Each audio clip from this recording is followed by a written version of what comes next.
Alhamdulillah selesai sudah kita bersama-sama beristighfar. Dilanjutkan dengan berdoa dengan membaca ratib al-atas. Mudah-mudahan semua ini mendapat ridha Allah Subhanahu wa taala. Kita dikabul segala permohonan dan hajatnya, diterima permohonan taubatnya oleh Allah Subhanahu wa taala. Juga kita mendoakan teman-teman yang lagi kurang sehat, jamaah yang pada kurang sehat, juga semoga disehatkan oleh Allah Subhanahu wa taala. Baik, kita mulai kembali ya, sambil istirahat. Istirahat juga, nggak ada kopi, nggak ada kue. Ini langsung aja dah. Kalau besok mah mungkin ada ya, istirahat dulu 10 menit, 15 menit. Kita lanjut kepada kajian lanjutan Selasa yang lalu, mana pada Selasa yang lalu membahas tentang masalah fadilah ilmu dan ulama. Jadi sebelum kita mendapatkan ilmu, terlebih dahulu kita kaji tentang keulamaan. Jadi nggak akan berkah ilmu kalau kita tidak ada guru. Tidak ada guru, tidak ada ulama. Kita dapat ilmu sendiri nggak mungkin, nggak akan bisa. Kecuali hanya Rasulullah. Rasulullah langsung dapat ilmu dari Allah. Lanjutan pada Selasa yang lalu bahas tentang masalah memandang wajah orang alim. Selanjutnya dalam sebuah sabda Nabi Sallallahu Alaihi Wasallam, akrimul ulama fa innahum indallahi kurama'u makrumun. Ya. Kata Nabi, akrimul ulama, muliakanlah oleh kalian para alim ulama. Memang diperintahkan oleh Rasulullah kita untuk memuliakan para alim ulama. Ai bi ulumis syar'i, maksud alim ulama di sini adalah ulama bi ulumis syar'i, ulama yang mempunyai ilmu syariat, artinya ilmu agama. Tuh.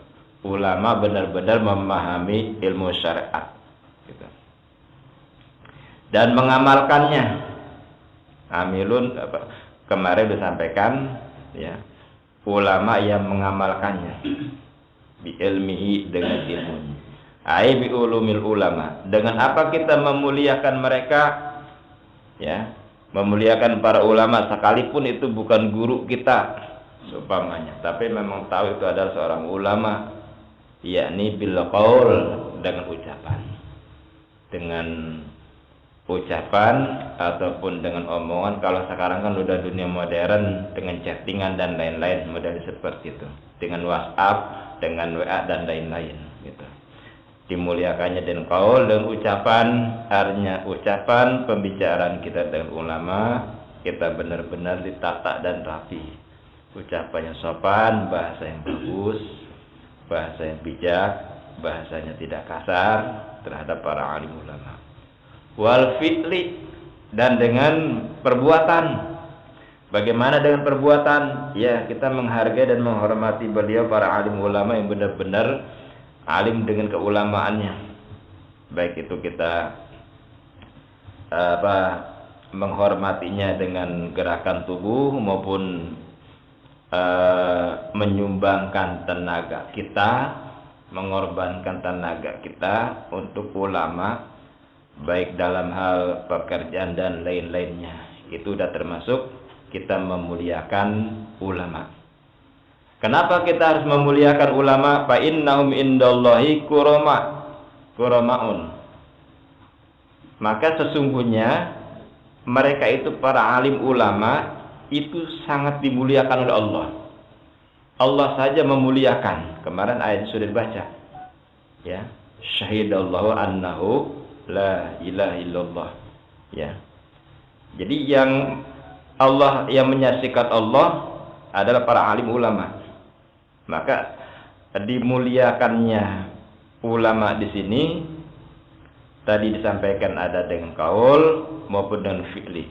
Kemudian kenapa harus memuliakan ulama? Fa innahum indallahi kurama. Sesungguhnya mereka itu di sisi Allah dimuliakan. Ya. Kalau Allah sudah memuliakan ulama dan kita tidak memuliakan, kewalat. Kemarin sudah disampaikan. Orang yang menyakiti ulama nggak akan lama. Enggak akan lama hidupnya, enggak akan lama keberkahannya, enggak akan lama kekuatannya, enggak akan lama kekayaannya, enggak akan lama kejayaannya, enggak akan lama kewibawaannya, akan hancur rata-rata orang menyakiti ulama.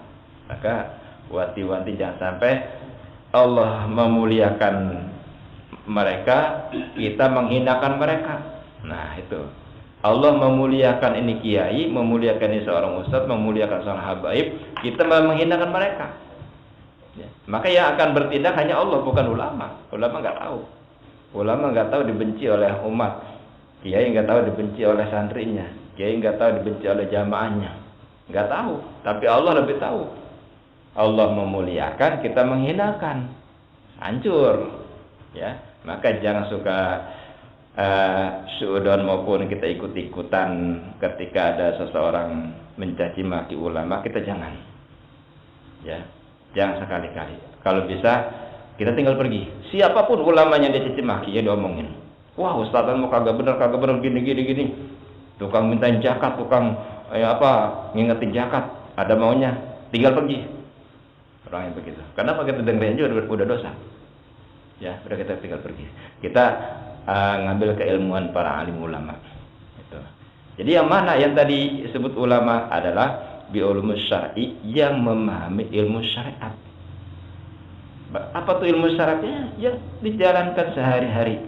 Kelihatan sholat ulamanya, ngaji Quran, ngajar ngaji, adab-adabannya bagus, akhlaknya bagus, sesuai dengan syariat semua, kelakuan-kelakuannya. Ya. Tidak bertentangan dengan syariat. Kalau yang bertentangan dengan syariat, seumpamanya yang sekarang ini banyak kita menyaksikan di mana-mana, udah kita minggir aja, nggak usah komen, nggak usah ikut-ikutan, biarkan mereka. Ya. Sementara banyak ulama-ulama yang sekarang ini berpihak kepada penguasa. Ya, pada penguasa, kita sebutnya penguasa saja. Banyak ulama-ulama yang ditundukkan ataupun diatur oleh penguasa. Ya, bagaimana seperti mereka? Bukan dalam arti kita menghinakan. Ya, kita nggak tahu apakah mereka dimuliakan oleh Allah, apakah nanti akan dihinakan oleh Allah. Kita hanya bersihkan hati, hanya pasrah kepada Allah. Cuman apa yang disampaikan oleh mereka sekiranya ini membahayakan umat, membahayakan keluarga, membahayakan kita jangan ikutin. Walaupun dalihnya adalah jihad fisabilillah. Jadi ikutin, pertimbangkan dulu. Ya. Kalau memang dalihnya atau alasannya jihad di jalan Allah, kita harus tahu yang mana yang harus dijihadkan. Gitu. Kalau toh memang itu jihad, kita jangan milih ke sana, kita milih ke bawah saja. Bagaimana milih ke bawah? Kita perbaiki umat yang ada di lingkungan kita, perbaiki istri kita, anak-anak kita supaya mereka beragama. Itu udah termasuk jihad. Ya, kita jangan arah ke sana. Gitu. Karena khawatir kedoknya ulama, tapi perilaku atau hatinya justru bertentangan dengan keulamaan. Gitu. Nah, ini yang kita khawatirkan. Ya. Dengan penjelasan seperti ini, tetap kita tidak suudon kepada para alim ulama, karena Allah memuliakan ulama, kita pun harus memuliakan kita aja. Ya. Kalau kita menghinakan ulama, khawatir itu ulama itu, ustadz itu sama Allah sangat dimuliakan. Sementara kita menghinakan dan melecehkan, hancur. Kita nggak disadari. Namanya ulama itu kemarin sudah saya sampaikan beracun, lebih daripada ular hitam racunnya. Ular hitam dipatok mendingan masih bisa diobatin. Ya, paling pahit-pahitnya mati. Beracun ulama itu. Walaupun beliau tidak tahu, disakiti oleh santrinya, disakiti oleh jamaahnya, dia nanti nggak tahu, biar saja. Gitu. Tapi Allah yang tahu. Ya, jadi itu yang perlu kita jaga.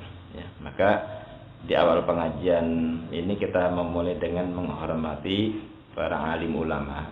Itu. Makrumun, mereka itu dimuliakan. Ya. Ai indal malaikati, dimuliakan di sisi para malaikat. Ya. Lagi orang-orang dimuliakan yakni di sisi malaikat ulama. Malaikat aja memuliakan, sangat menghormati, menghargai. Ya. Kemudian juga selanjutnya wa an Abi Hurairah qala sami'tu Rasulullah sallallahu alaihi wasallam yaqulu, ya, idza tahaddasa al-alimu fi majlisihi bil ilmi wa lam yadkhulhu hazalun wala lagwun. Kata Nabi, apabila ya,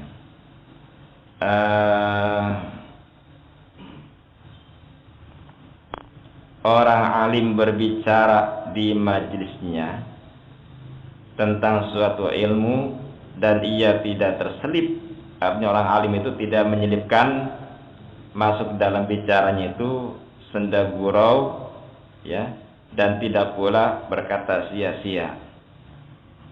Nah, kalau kita mendengarkan pengajian seperti ini, pas ada orang sepuh, ada kiai, ada ulama benar-benar menyampaikan taklim, dan ulama ini benar lurus menyampaikannya, tidak diselingi dengan humor, ya, tidak diselingi dengan senda gurau. Beda dengan ulama-ulama sekarang kan, karena ingin populer, ingin viral, ingin dikenal, dikit-dikit ceramah gertawa, dikit-dikit ceramah gertawa. Begitu ibu-ibu udah pulang, Bu, gimana hasil ceramahnya? Wah, rame.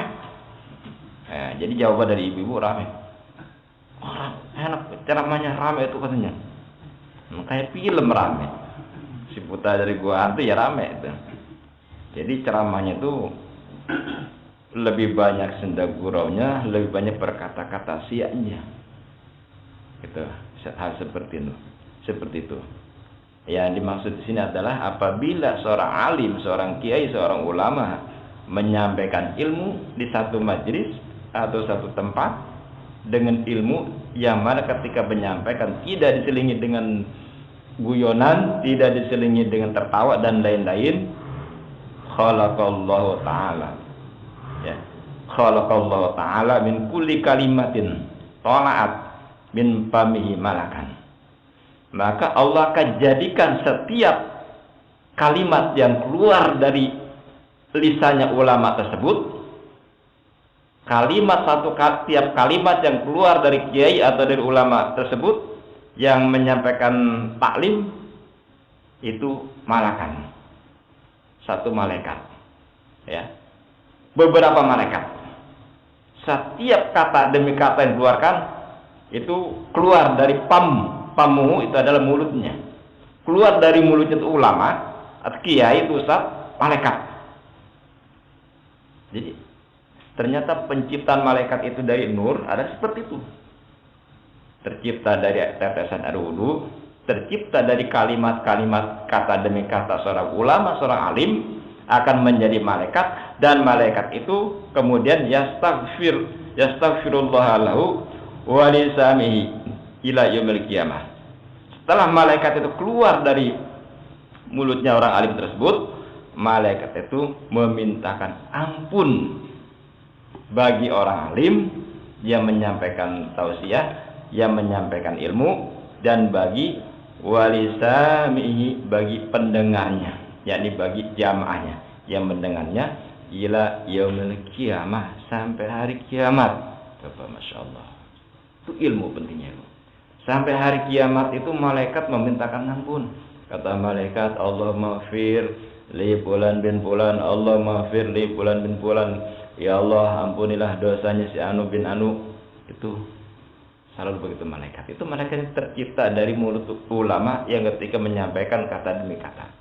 Yang mana ulamanya ini tidak diselingi dengan senda gurau, dengan banyolan dan lain-lain. Berarti benar-benar menyampaikan ilmu.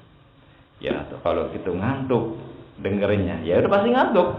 Gitu. pasti ngantuk gitu. Cuman kalau benda sudah niat untuk taklim nggak ada kata ngantuk. Gitu, maka sudah niat dari rumah, ya maka nggak akan ngantuk. Gitu. Alasan para kiai, para ulama yang ceramah dengan diselangi seperti itu supaya jamaah nggak ngantuk, bukan supaya ngantuk, supaya mereka terkenal ramai gitu, banyak humornya, banyak banyolnya segala macam. Nggak akan masuk ilmu. Ilmu ketika dapat kemudian tertawa terbahak-bahak itu lumer. Ya ingat mah ingat tapi nggak manfaat. Kata orang terlalu banyak tawa itu qasatul qalbi, keras hatinya di taklim ada. Terlalu banyak tertawa, ya dikit-dikit tertawa itu seperti kuda. Apalagi ibu-ibu udah ketawa dua-duanya, mulut atas ketawa, mulut bawah ketawa. Jadi gergeran semuanya. Itu ilmu hilang tuh, ya akan hilang, akan cepat lupa hafalan. Baida sarafu in sarafu maghfurin lahum, ya. Dan apabila mereka beranjak pergi atau bubar, maka mereka pergi seraya diberi ampunan bagi mereka. Summa qalahumul qaumu la yasqa bihim jalisuhum. Wa qala sallallahu alaihi wasallam man nadara ila wazil alimi nadratan fa fariha biha khalaqallahu ta'ala min tilka nadrah malakan yastaghfir ila yaumil qiyamah, yastaghfiru lahu ila yaumil qiyamah. Sama. Jadi barang siapa yang memandang wajah orang alim, wajah kiai, wajah habib, wajah ulama, ya, dengan satu pandangan, ya, dengan pandangan gembira dan mengembirakan bagi mereka, maka Allah menciptakan setiap pandangan tersebut menjadi malaikat, dan malaikat itu memintakan ampun bagi yang memandangnya ila yaumil qiyamah, sampai hari kiamat. Masya Allah. Ternyata berkah kita dekat dengan ulama, berkah kita mendekati kiai, silaturahmi ke ulama dan ke kiai atau ke habib, ke habaib, seperti itu. Insya Allah berkah.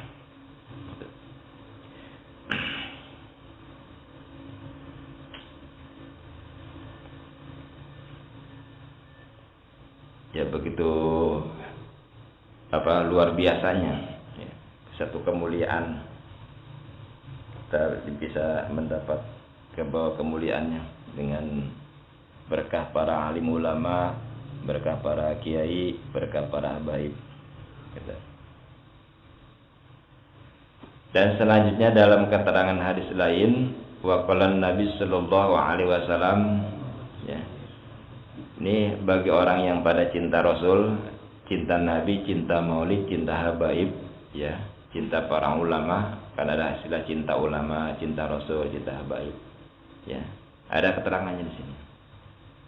Wa qala Nabi sallallahu alaihi wasallam, man akramal ulama faqad akramani. Kata Nabi, barang siapa yang memuliakan bukan aliman, ya. Man akrama aliman, barang siapa yang memuliakan orang alim, ya, yaitu ulama, faqad akramani, maka telah memuliakanku, kata Nabi. Walaupun kita belum ziarah ke makam Rasulullah, insya Allah saya nanti ziarah, ya. Walaupun kita belum ziarah ke sana, kita cukup memuliakan ulama yang ada di lingkungan kita, yang ada di negara kita, yang ada di daerah kita. Kita muliakan ulama dengan cara apa tadi? Qaul, dengan ucapan yang bagus-bagus, dengan ucapan yang sopan, dengan mengucapkan salam dan lain-lain, juga dengan bil af'al, dengan perbuatan kita berbuat baik dengan beliau, ya, kita fasilitasi kebutuhan beliau, dan kita bantu apakah kekurangan beliau, dan selalu mendampingi ulama. Maka sama hanya kita memuliakan Nabi, gitu. Karena ini udah Rasulullah mengatakan, faqad akramani, ya, man akrama aliman, barang siapa memuliakan orang alim, faqad akramani, maka telah memuliakanku. Itu aja nggak jauh-jauh kita memuliakan ulama, gitu. Kalau kita cinta kepada Nabi, mahabbah kepada Rasulullah, tapi kalau kita benci ke ulama yang ada, cilaka, nggak bisa, nggak nyambung. Ya, ke kiai nggak senang, ke ustaz ngecilin, ke guru ngaji ngecilin, ke kiai ngecilin. Senangnya ke bangsa habaib umpamanya. Kemana-mana nyampe, sementara ulama kiai yang ada disepelekan. Ini nggak nyampe cintanya, akan terhalang, akan diusir. Ya, kalau sampai ke barisan Rasulullah akan disuruh keluar. Karena tetap harus memuliakan ulama. Syarat kita memuliakan Nabi, muliakan dulu ulama atau guru-guru kita. Wa man akramani faqad akramallah. Kata Nabi, barang siapa yang memuliakan aku, maka telah memuliakan Allah. Jadi nyusun, ya. Kita langsung memuliakan Allah juga kita belum mampu. Kita hubungan dengan Allah juga kita belum mampu. Jadi nyusun dulu dari kita ke ulama, dari ulama ke Rasulullah, dari Rasulullah ke Allah. Kita muliakan ulama, maka telah memuliakan Rasulullah. Kita memuliakan Rasulullah, maka telah memuliakan Allah. Karena Allah yang Allah muliakan, yang Allah cintai Rasulullah. Nah, kita ikut cinta, ikut memuliakan, maka akan mendapat kemuliaan. Yang Allah muliakan para alim ulama, kita pun ikut memuliakan, maka kita pun akan dapat mulia. Tapi kalau kita coba-coba ketika seseorang ini dimuliakan oleh Allah dan kita menghinakannya, akan hancur, kita akan dihinakan oleh Allah. Maka kita nggak bisa membedakan yang mana ulama, yang mana bukan ulama, walaupun sorbannya sama, ngajinya upamanya tafsir, kitab dan lain-lain, pasal dan lain-lain, kita belum bisa bedakan. Tapi dengan hal tersebut tetap kita satukan, tetap kita muliakan. Kalau kata orang itu kiainya kagak benar, ustaznya kagak benar, itu kan kata dia. Gitu. Kita belum tahu. Ya. Kalau tuh mereka dihujat, caci maki oleh orang-orang, kita nggak usah ikut-ikutan. Katanya ustaz kagak benar gini. Nah, dengan kita kan nggak ada masalah. Kenapa kita harus benci? Nah, kenapa kita harus ikut-ikutan? Kecuali kalau dengan kita ada masalah, akar permasalahan bagaimana diselesaikan, gitu. Dan kalau itu memang benar ada masalah dengan kita pun, kita harus selesaikan sebaik-baiknya. Kalau nggak bisa, sudah biarkan saja, seperti itu. Tapi kita tidak membenci keulamaannya, tidak membenci ilmunya, mungkin pribadinya masing-masing, seperti itu. Kita jaga pribadinya.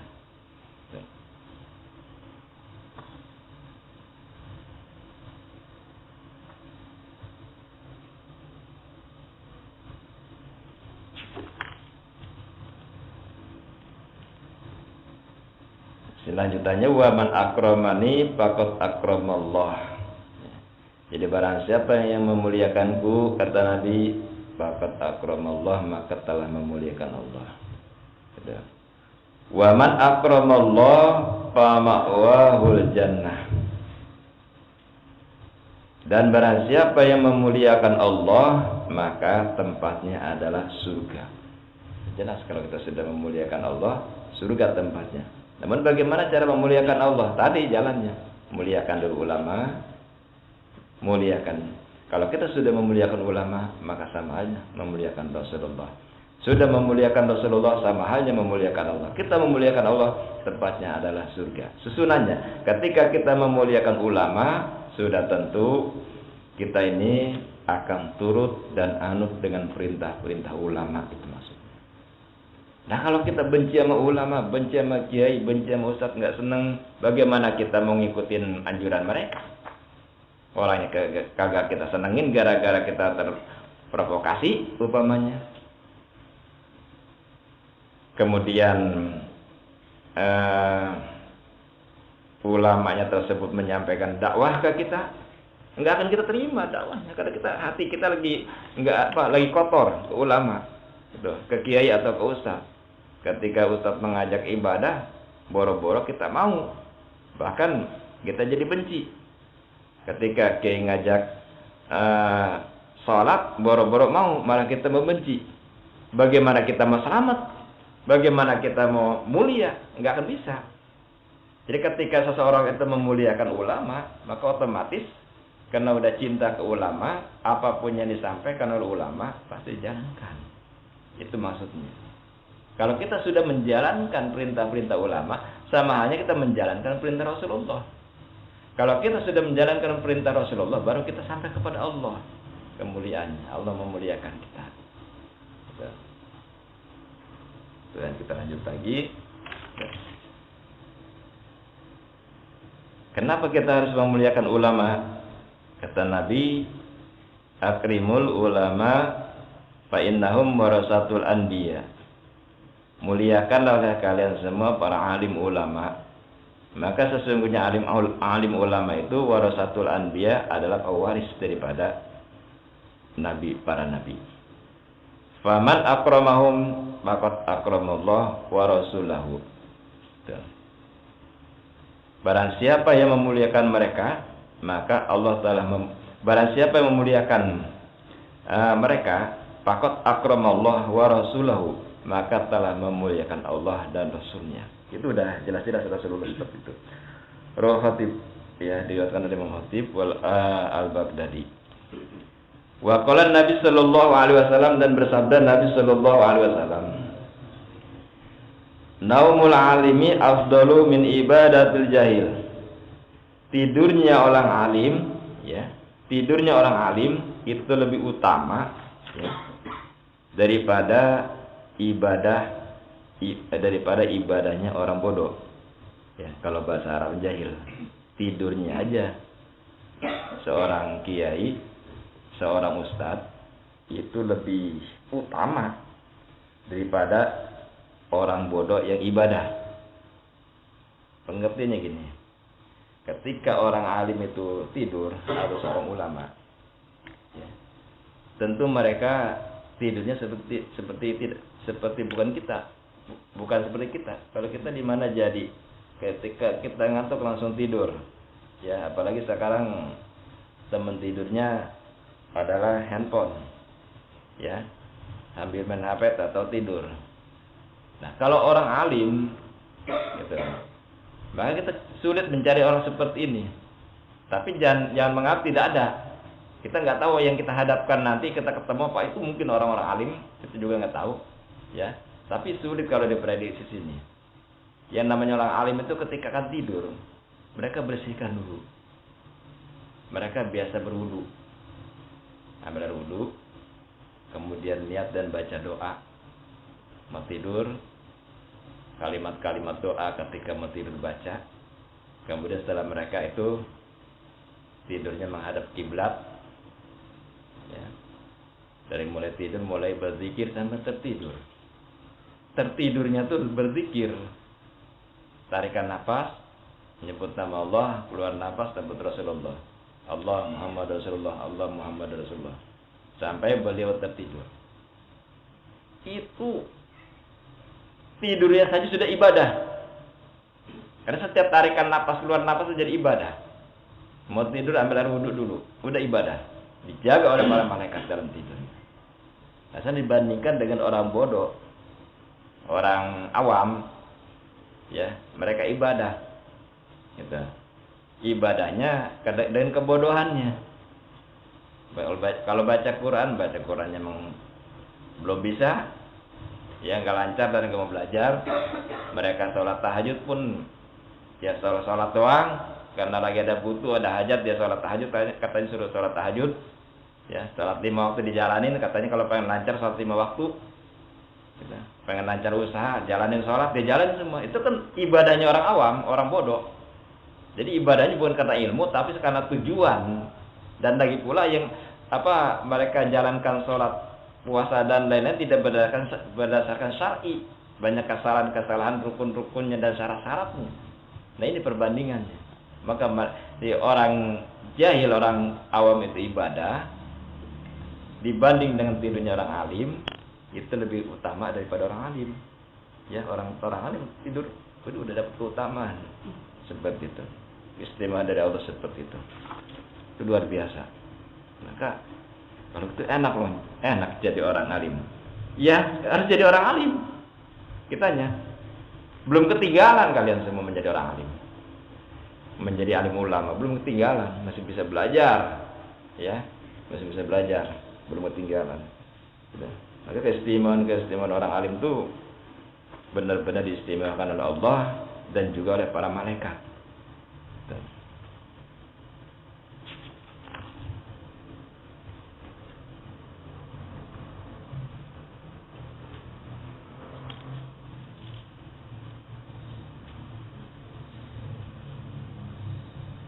Wa qala Nabi sallallahu alaihi wasallam, dan bersabda Nabi sallallahu alaihi wasallam, ya, man ta'allama baban minal ilmi ya'malu bihi aw lam ya'mal bihi kana afdala min ayyusala alfa rakaati tatawwan.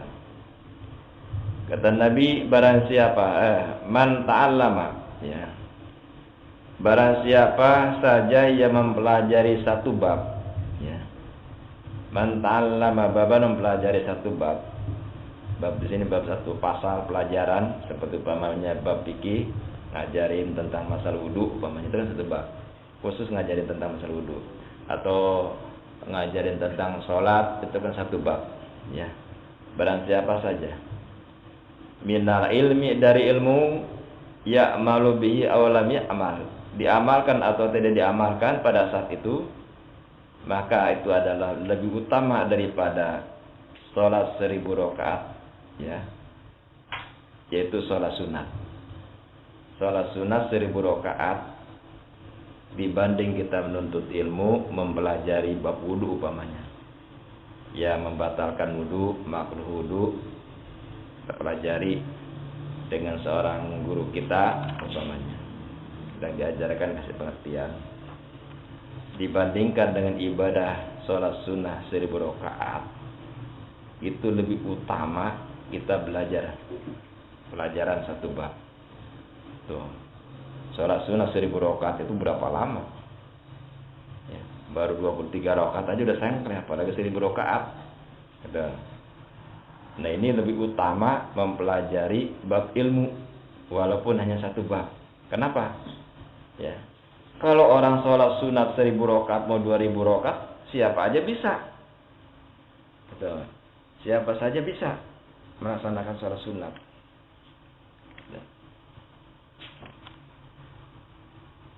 Tapi kalau mempelajari ilmu satu bab, seperti tadi ilmu wudu, tata cara wudu, yang membatalkan wudu, makruh wudu dan lain-lainnya kita pelajari, ya, dengan bimbingan guru kita, dipelajari semua sampai kita paham, itu akan jadi ilmu, ya, akan menjadikan ilmu dan menjadikan sahnya sholat, karena sahnya sholat itu berwudu dengan wudu. Nah, yang sholat 1000 rakaat belum tentu sholatnya itu sah. Cara wudunya sudah paham belum? Pembatalan wudu sudah ngerti belum? Makruh wudu. Nah, ini yang pengertiannya. Maka lebih utama kita belajar dulu, ya, walaupun belum diamalkan umpamanya. Yang bagus tuh ilmu ketika kita terima dan hari itu juga kita amalkan, supaya nggak lupa, supaya nggak hilang, gitu. Ataupun memperdalam terus ilmu, pengertian tentang masalah ilmu syar'i, tentang masalah syarat sholat. Sekarang aja yang sholat udah macam-macam di masjid kita, dan mereka pun rata-rata mayoritas itu hanya ikut-ikutan, nggak tahu dalil, nggak tahu tata caranya mereka, karena ke bawah dan mau sholat, ya, macam-macam, sedekapnya beda, ada yang di dada seperti orang kedinginan, ya, belum juga ada yang tangannya telunjuknya digoyang-goyang ketika tahiyat awal dan tahiyat akhir, ketika nunjuk, ya. Kemudian juga tata cara pelaksanaan takbiratul ihramnya terkadang itu tidak memenuhi syarat sebagaimana diterangkan dalam ilmu fikih, ya, tidak ada syarat. Maka pentingnya belajar ilmu agama ya seperti itu. Bab wudu aja kita pelajari dulu tentang tata cara wudu, pembatalan wudu, makruh wudu. Kenapa itu penting? Karena menentukan sah atau tidaknya dalam sholat. Nah.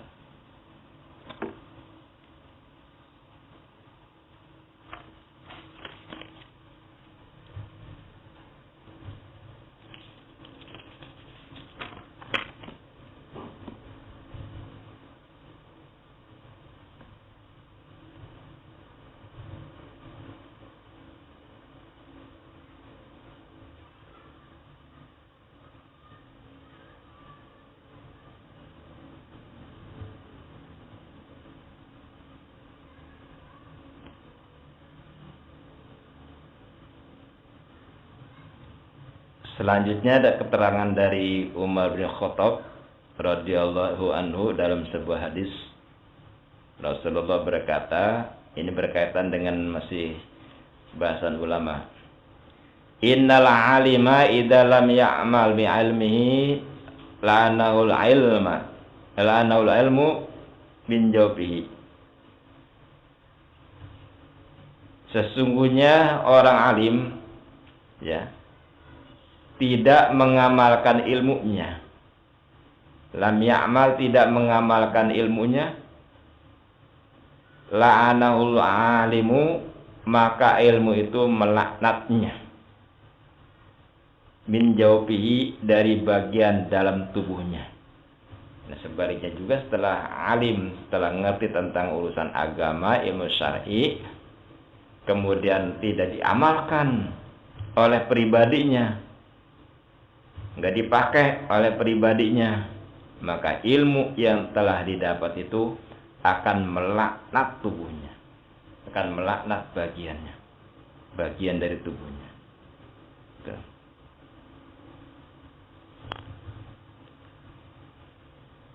Wa yal'anuhu kullu syai'in tala'at 'alaihi syamsu wa taktubul hafadatu kulla yaumin khatman ala sahifatihi. Hada Abdun Ais bin rahmatillah, ya Abdullah, ya mudayya hukuki sayyidihi, ya man la ya'mal bi'ilmi, alaika la'natullah. Lebih bahaya lagi yang sudah memahami ilmu agama, tahu ilmu agama, ya tahu udah bisa sholat, udah bisa ngaji, nggak dipakai, melaknat semua ilmunya yang sudah ada dalam tubuhnya, ya. Dan akan melaknatnya segala sesuatu yang terkena sinar matahari terbit. Semua alam akan melaknat. Ada ustadz, ada kiai, ilmunya sudah mumpuni, tapi nggak dipakai. Untuk dirinya nggak diamalkan, ngajar juga enggak. Maka seluruh alam yang terkena sinar matahari itu akan melaknatnya, nggak henti-hentinya, masya Allah. Apalagi dipakainya itu hanya untuk menghujat ataupun menghujah ataupun untuk mendebat seseorang ketika ada kesalahan. Ketika ada ulama, ada kiai, ada ustadz yang benar-benar berjuang di jalan Allah, syiar, ya, mungkin keterbatasan ilmu atau ilmunya lebih tinggi dari dia, kemudian disalahkan segala-galanya. Ada seperti itu. Nah, itu akan melaknat, sementara dia tidak pakai, tapi buat senjata untuk mematikan ataupun mengalahkan hujah kepada orang-orang lain, ulama-ulama lain. Itu lebih bahaya, ya, menyia-nyiakan ilmu. Nah, kalian sudah belajar sholat dari guru-guru kalian, sudah belajar ngaji dari guru kalian terdahulu, apa yang pernah diajarkan, amalkan. Pakai ilmunya, jangan ditunda-tunda. Khawatir nanti melaknat setiap saat. Ya, kalau udah sering ilmu itu melaknat diri kita, lama-lama akan menjadi qaswah, hatinya menjadi keras, akhirnya sudah nggak masuk lagi ajaran-ajaran ataupun petunjuk-petunjuk. Kan udah kebanyakan ilmu agama tapi tidak dipakai, maka akan dilaknat. Naudzubillah ya. Wa man safaha aliman bahkan nama safahani, wa man jalasa aliman bahkan nama jalasani fid dunya, wa man jalasani fid dunya ajlastu ma'i yaumal qiyamah. Ya. Terakhir, wa qala Nabi sallallahu alaihi wasallam, man jara aliman bahkan nama jaroni. Barang siapa yang ziarah, ya, ke orang alim, maka seolah-olah samanya ziarah ke tempatku, kata Nabi. Artinya apabila kita silaturahmi ke rumah kiai, ke rumah guru ngaji, ke rumah ustadz, ke rumah alim ulama, sama hanya kita itu silaturahmi kepada Rasulullah. Kata, sama hanya kita belum ziarah ke makam Rasulullah, ya. Kita seringkali nemuin teman-teman guru-guru ngaji, ustadz-ustadz yang benar-benar syiar, itu udah termasuk kita sama hanya ziarah kepada Nabi. Wa man safaha aliman, dan barang siapa yang salaman kepada orang alim, faka'an nama safahani, maka seolah-olah bersalaman denganku, kata Nabi. Nah ini dalilnya. Salaman dengan kiai, cium tangan dan lain-lain itu sama hanya cium tangan dengan Rasulullah. Safahani kan salam-salaman. Wa man jalasa aliman faka'an nama jalasani di dunia. Barang siapa yang duduk bersama kiai, bersama ulama, bersama para habaib, ya, itu sama saja duduk bersamaku di dunia. Wa man jalasani di dunia, barang siapa yang duduk bersamaku di dunia, ajlastu na'i yaumal kiamati, maka aku akan mendudukannya bersamaku pada hari kiamat. Insyaallah. Kalau kita nanti ingin duduk bersama dengan Rasulullah, dari sekarang duduk bareng sama kiai, itu bareng sama ulama. Di mana? Nah, ini udah termasuk. Ya, mana ulamanya, mana kiainya?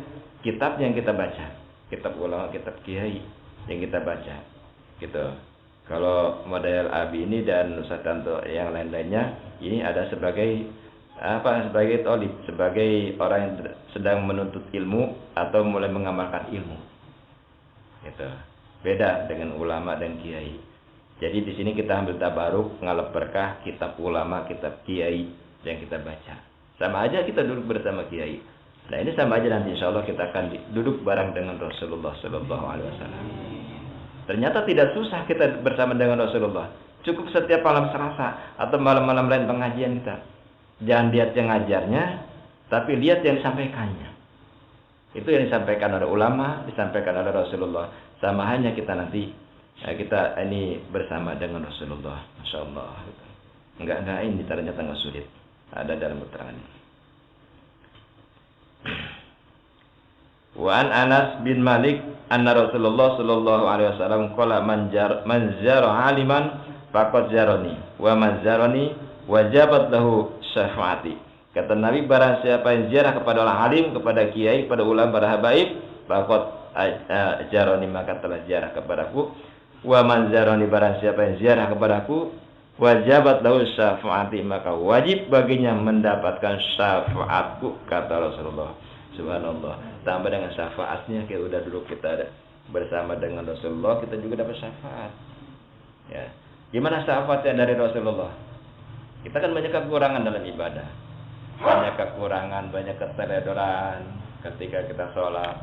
Kita udah maksimal sholat, ya 5 waktu. Kita udah maksimal berbuat sedekah dan lain-lain. Gak taunya ada terselip di hati kita tuh, ada terselip ria. Nah, itu kan hampir-hampir sudah hilang, ada terselip dia. Sholat kita sudah maksimal, nggak taunya banyak sholat kita yang tidak sah. Kita nggak tahu, batal wudunya, kita nggak sadar pembatalan wudu, ya.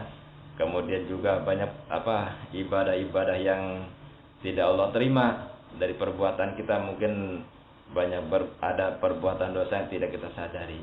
Nah, ketika ada kekurangan itu, karena kita sering kali duduk di majelis taklim, ditutup oleh Rasulullah, dibantu. Nah itu disebut syafaat pertolongan. Ya, syafaat pertolongan. Pertama syafaat itu akan datang dari guru, ya, dari guru-guru kita.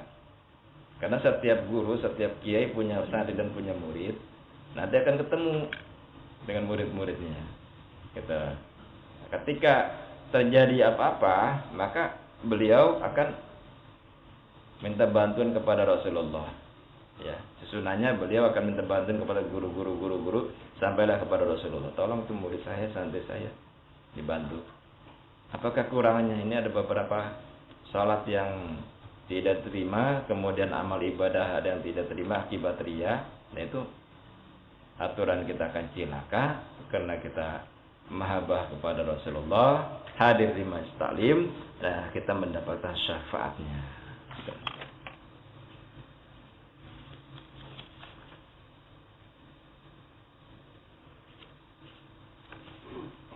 Ini habisin, nanti kelanjutannya yang Selasa akan datang beda lagi babnya.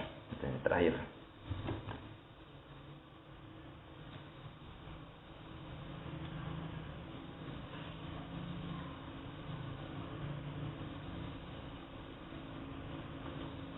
Yang terakhir an Abi Thalib annahu qala Rasulullah sallallahu alaihi wasallam man zara aliman ay fi qabrihi summa qara'a indahu ayatan min kitabillah a'tallahu ta'ala bi'adadi khutuwati kusuran fil jannah wa kana lahu bi kulli harfin qara'ahu ala qabrihi qasrun fil jannah min dhahab kada fil yadi sholihin.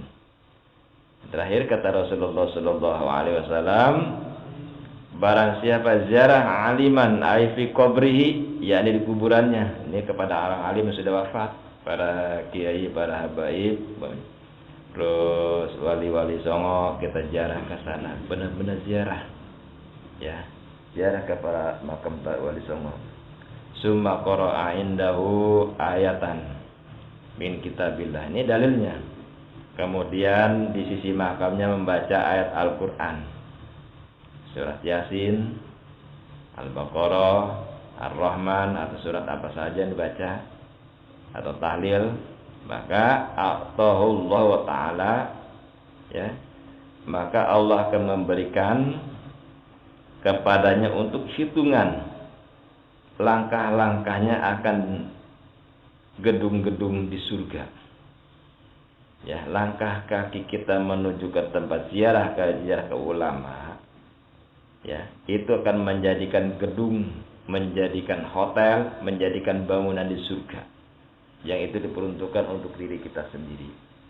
Ya, kita ziarah ke makam para alim ulama, tapi dengan catatan ziarahnya itu tadi karena memuliakan ulama, sudah wafat, memuliakan beliau dengan jerih payahnya, ya, dalam mensyiarkan Islam. Kita ziarah ke makam para wali, makam para ulama, kemudian baca Yasin, ikhlas ziarahnya, bukan tujuan minta kepada ahli kubur, itu benar-benar ikhlas baca Yasin, surat Tabarok dan lain-lain, tahlil dan lain-lain, kemudian mendoakan sahibul maqam, udah segitu cukup, maka itu Allah akan bangunkan gedung-gedung di surga. Wa kana lahu bi kulli harfin qara'ahu, dan setiap huruf yang dibaca di atas kuburannya qasrun menjadikan sebuah gedung fil jannah di surga min dahabin dari emas. Wah, dibuatkan bangunan dari emas di surga. Jelaskan. Itu kita ziarah ke makamnya dengan catatan tadi ziarahnya ada semata-mata ikhlas karena Allah. Ya, karena yang sekarang tuh kebanyakan orang ziarah ke makam-makam itu intinya memang secara syar'i itu ngalap berkah ke makam ulama gitu. Yang dari harapan seperti itu terkadang melenceng dari tauhid gitu ya. Kenapa melenceng dari tauhid? Melenceng dari keimanan, ya, tanpa disadari, karena di situ ada syirik yang sangat halus. Jadi yang terbaik itu ketika kita ziarah, tok niat ziarah saja, sampai ke makam ulama sebagaimana tata caranya, kemudian baca surat Al-Baqarah atau surat Yasin, itu dibacakan di makamnya. Selesai kita doa, doa situ doa memohon kepada Allah, doa memohonkan kepada Allah supaya ahli kubur ini dilapangkan di alam kuburnya dan lain-lain, kita doa di situ. Selesai udah pulang, ziarah lagi ke makam yang lain. Itu yang bagus seperti itu.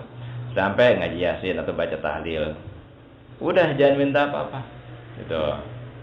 Toh sahibul makam juga tahu hati kita ada apa. Di jauh-jauh datang, atau baca Yasin di makam. Ya. Ahli kubur udah tahu, nggak perlu kita minta di sana. Nah, nanti apa yang kita bacakan kepada ahli kubur, kepada beliau, ya, di sini udah jelas akan Allah kasih bangunan di surga, ya, akan dikasih bangunan gedung terbuat dari emas. Itu buat cawisan kita nanti kalau kita sudah meninggal dunia, sudah menjelang kiamat, kita selamat masuk surga, diprioritaskan mendapatkan gedung mewah terbuat dari emas. Itu hikmahnya, itu ziarah. Tapi dengan catatan ziarahnya benar-benar ikhlas karena Allah, bukan mencari supaya gampang usaha, umpamanya supaya diterima kerja, supaya disayang sama bos, bukan seperti itu. Ya. Karena Allah. Tapi kalau kita sudah lillahi ta'ala, insya Allah ya akan dapat berkah. Kenapa? Kita mendoakan ahli kubur, dan ahli kubur seorang ulama, seorang habib, kita doakan. Ya, doanya itu akan dikembalikan ke kita. Kita balik mendoakan ke kita, insya Allah ya, akan mendapatkan berkah. Maka dengan cara seperti itu kita tidak menjadi suatu kemusyrikan. Yang jadi suatu kemusyrikan itu yang tidak kita sadari. Kita baca Yasin, ya, kemudian doa, kemudian minta kepada ahli kubur selamatan, keberkahan, dan lain-lain. Itu akan menjadikan suatu kemusyrikan. Dulu sejarah Keramat Mundu itu masih tahun 70-an. Itu orang kalau jarah langsung minta kepada Sayyidul Makom.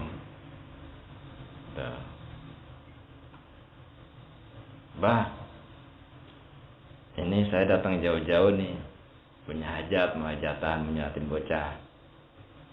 Ntar kalau untung banyak tamunya kagak hujan, saya bawain kambing kemari, atau saya bawain ayam sepasang. Nah, itu suatu kemusyrikan. Ya. Tapi kalau jaranya baca Yasin, doa Yasin, saya pulang udah insya Allah. Ahli kubur lebih tahu. Karena kalau yang di Keramat Mundu itu ternyata Abi pernah cerita belum toh? Keramat Mundu? Belum. Itu panglimanya Syekh Syarif Hidayatullah Cirebon. Seorang ulama juga seorang wali, kepercayaan Syekh Syarif Hidayatullah. Waktu itu Abi Karawang tuh buka kitab bahasa Jawa. Nanya, sekali ada apa Bi? Tadi Tambun aya daerah nu ngaranna Mundu. Aya Bi Keramat Mundu certi. Di mana? Itu dari rumah ke Kaler. Jauh tuh, deket Bi. Paling kalau mau naik motor mah 5 menit. Kalau gini deket imahnya. Step ke imah. Aya kitu dinya, aya. Punang sih Bi. Tah, Abi baca di kita di sejarah babat tanah Cirebon. Itu di sini utusan Syekh Syarif Hidayatullah Cirebon itu ngutus panglima perang pilihannya yang sudah sudah dipilih oleh Syekh Syarif, baik itu kekuatan keulamaannya maupun kedikjayaannya, untuk mengusir kompeni. Waktu itu kan kompeni Belanda masuk kompeni melalui pelabuhan Sunda Kelapa. Kalau dulu Sunda Kelapa, Sunda Kelapa Pasar Ikan, sekarang pelabuhan Tanjung Priok mungkin. Ya. Pelabuhan Sunda Kelapa masuk ke situ. Dalam sejarah perjalanan itu dari Cirebon naik kapal air. Ya, naik kapal air yang dilintasi termasuk Kampung Siluman, Cikarang, Cibitung, Kampung Siluman, Keramat Mundu dilintasi. Kapal itu sampai ke Sunda Kelapa. Gitu. Sampai ke sana penjajah diusir. Balik ke penjajah ke negaranya. Pasukan berapa kapal nyampe ke situ diserang sama Panglima Syekh Syarif. Hari dimenangkan oleh Panglima Syekh Syarif. Selesai di Sunda Api, pulang nyelusurin Karang Satria. Tulisan Karang Satria itu ada dari dulu. Nah itu begitu sampai di Karang Satria itu bawa perahu berhenti di tanah yang munjul. Ada satu tanah semacam pulau. Panglima semacam pulau, sebutnya tanah mundu. Ini sini mundu, di sini ada tanah mundu itu, berarti tanah tinggi. Gitu. Tanah tinggi cuma di situ aja di Keramat Mundu. Jadi ternyata Kampung Siluman dulunya lautan. Pokoknya apa, laut atau rawa lah, pokoknya semacam lautan lah, karena buat lalu lalang perahu. Ya. Sampai di Mundu istirahat. Nah, Panglima ini kelelahan dan capek, kemudian sakit. Ya, sakit, akhirnya meninggal di situ, di Mundu tuh. Meninggal sama bala tentaranya, pasukan, dikuburkan di situ. Saya kembali ke Cirebon dan laporan ke Syekh bahwa Panglima gugur dalam perjalanan pulang, bukan dalam perang. Belanda sudah terusir, beliau gugur dimakamkan di Mundu.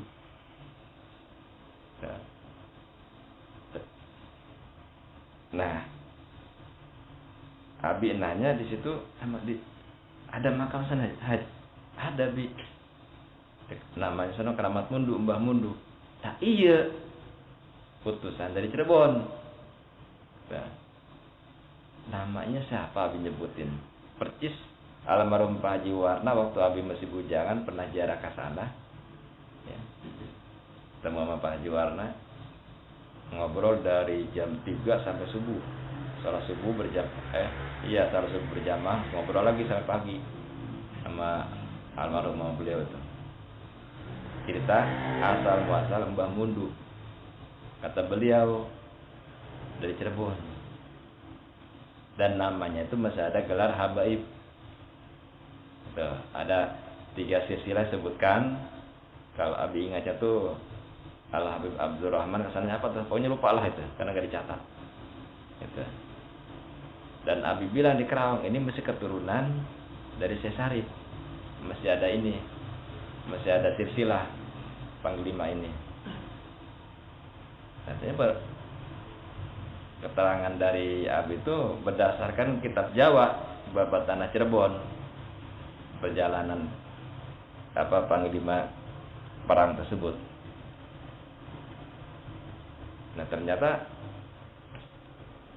Keramat Mundu itu makam seorang ulama, panglima perang, putusan Syekh Sarif. Jadi ada kaitannya dengan silsilah habaib. Makanya kadang-kadang banyak habib yang berjarak ke situ. Terus ada kaitannya ke Habib Idrus luar Batang. Masih ada kaitannya. Masih satu kaitan ke sana. Terus ke Cirebon. Nah, dulunya ketika itu udah dimakamkan di situ, peradaban kemarinya orang banyak ziarah ke situ kan, banyak keistimewaan.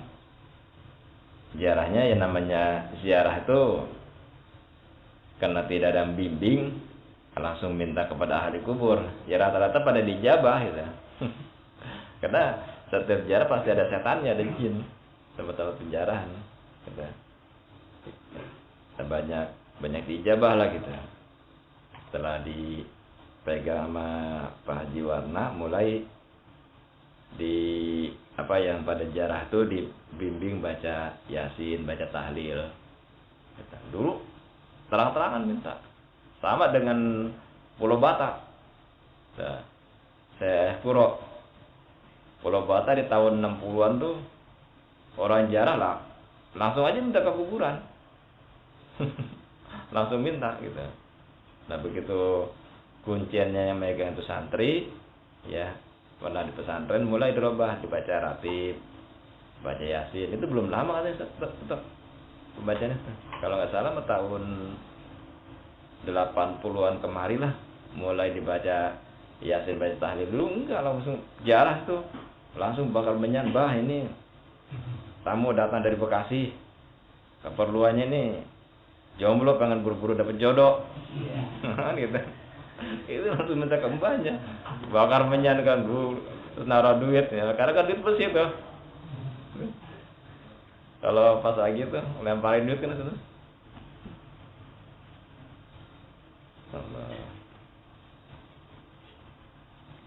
Dah tuh kita bicara masalah bab ziarah. Mudah-mudahan dengan kajian tentang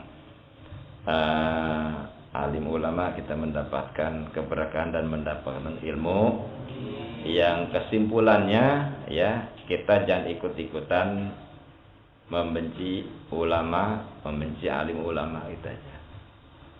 Jangan ikut-ikutan ya. Dan kita upayakan siapapun orangnya yang seorang ulama memang kita ketahui mereka ikhlas berjuang di jalan agama, mereka syiar dengan keikhlasannya, tidak ada tujuan lain, itu yang kita muliakan. Karena ada jelas-jelas itu Allah muliakan. Kalau ulamanya ini syiarnya tapi berpolitik, sudah kita jauhkan. Gitu. Pokoknya kalau bila mana ulamanya sudah berpolitik, sudah berpihak kepada penguasa, aja kepada pemerintah, itu yang kita perlu jauhkan. Artinya bukan jauhkan di situ, bukan kita benci, kita harus merapat kepada ulama yang benar-benar diridhai oleh Allah. Jangan sebut ulama akhirat. Karena ulama kan ada dua, ada ulama akhirat, ada ulama su. Nah, sekarang banyak ulama su. Dan kita tidak bisa memprediksi atau menilai ulama yang sudah ada di negara kita ini, sudah berdiri, jangan kita anggap ulama su, jangan. Kita juga jadi dosa. Ya, siapa tahu pandangan kita mereka su, tapi di hadapan Allah mereka mulia. Nah, ini kita nggak sangka. Ya. Sementara oleh kita dicaci maki, nggak taunya itu wali Allah. Nah, ini kita yang harus hati-hati. Ya. Jangan gegabah kita. Nah, ikut-ikut membenci ataupun menghujat mereka. Yang dikhawatirkan mereka itu kekasih Allah. Kalau mereka kekasih Allah, celaka kita. Allah cinta, Allah senang kepada tuh orang, ya. Nah, kita malah membenci, malah kita menghujat. Enggak lama kita akan celaka. Karena Allah yang akan terima. Kita gimana sih kalau kita punya pacar, kita sayang kita demen-demen pacar kita dihina sama orang, memang kita diem baik. Pasti kan ada tindakan itu. Apalagi Allah sama ulamanya itu. Termasuk kekasih Allah kan para alim ulama. Insyaallah. Bahkan kalau tidak karena ulama, ada ulama itu udah terjadi kiamat, huru hara gitu. Karena masih banyak ulama. Maka ada satu keterangan ulama itu termasuk wali-wali Allah, cuma tidak semua ulama gitu. Jadi terselip rahasia. Ya, demikian apa itu? Bisa disampaikan, mudah-mudahan ada manfaat. Mari kita akhiri dengan doa bersama-sama. Astagfirullahaladzim, astagfirullahaladzim. Allahumma salli wa sallim ala sayyidina Muhammad wa ala alihi wa sahbihi ajmain. Alhamdulillahi rabbil alamin, hamdan yafi ni'amahu wa yakafi majida. Ya Rabbana lakal hamdu kama yanbaghi li jalali wa li azimi sultanik. Allahumma salli salatan tunjuna biha min jamil ahwal wal afati wa dhalana biha min jamil hajat wa tatahhiruna biha min jamil sayyat wa tarfa'una biha indaka darajat wa tuballighuna biha saghayat min jamil tilahiyat wa ba'dal mamat. Allahumma ighfir lana dzunubana wa khtim lana bis sa'adati wal maghfirah. Allahumma ighfir lana dzunubana wa li walidina kama rabbayana shaghira wa li jamil muslimina wal muslimat wal mu'minina wal mu'minat. Allahumma fa'anna al-ghala wal bala wal waba wal fahsya wal munkar wa sifal muhtalifah wa sadaida wal mihan ma dhahara minha wa ma batan in baladina hadha wa min buladil muslimin amma innaka ala kulli syai'in qadir. Allahumma fa'anna al-ghala wal bala wal waba wal fahsya wal munkar wa sifal muhtalifah wa sadaida wal mihan ma dhahara minha wa ma batan in baladina hadha wa min buladil muslimin amma innaka ala kulli syai'in qadir. Allahumma fa'anna al-ghala wal bala wal waba wa ta'un wa juzam wal baras wal asqam wa min jamil amrad bi rahmatika ya arhamar rahimin. Allahumma inna nas'aluka ilman nafi'a wa rizqan wasi'a wa sifan min kulli dain wa saqam bi rahmatika ya arhamar rahimin. Rabbana atina fid dunya hasanah wa fil akhirati hasanah wa qina adzabannar. Wa sallallahu ala sayyidina Muhammad walhamdulillahi rabbil alamin. Wassalamualaikum warahmatullahi wabarakatuh. Pengurusan